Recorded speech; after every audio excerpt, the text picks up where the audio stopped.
Iyo ugeze mu nyubako zitandukanye zo mu mujyi wa Kigali uhasanga ibyuma bisaka abantu mu rwego rwo gucunga umutekano muri izo nyubako. Gusa byinshi muri ibyo byuma usanga bidakora, bikagaragara ko ari iby'umurimbo. Naho bikora usanga abarinda izo nyubako badakurikirana ngo bamenye impamvu icyuma gisakuza. Aba ni bamwe mu baturage bakunze kugenda muri izo nyubako.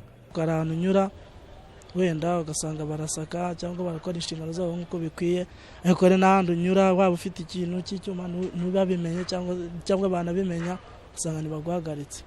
Hari aho unyura kikavuga, hari n'ubwo unyuzemo ufite ibintu wabigenda wakuyemo bimwe imfunguzo ukazigumisha ariko ukanyuramo ntikivuge. Hakaba naho wigendera nk'uko bisanzwe, ubona nta mbaraga bijyamo cyane. Ubusanzwe ibyuma bisaka bigaragara mu nyubako zihuriramo abantu benshi. Ikiba kigamijwe aba ari ugucunga umutekano w'abagenda muri izo nyubako.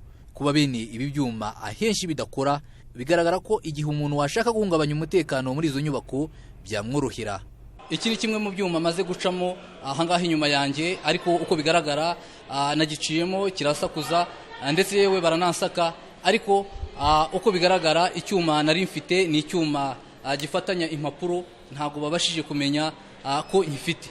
Ibi ni ibintu bikwiye guhindurwa ahantu hari ibyuma, dore ko ari ahantu habahurira abantu benshi, kugira ngo umutekano w'abantu bahagana urusheho kubungwabungwa, nta muntu n'umwe uhutajwe bitewe n'abantu bashobora kwitwaza ibyuma bishobora guhungabanya umutekano. Kwizera John Patrick, Televiziyo Rwanda, i Kigali.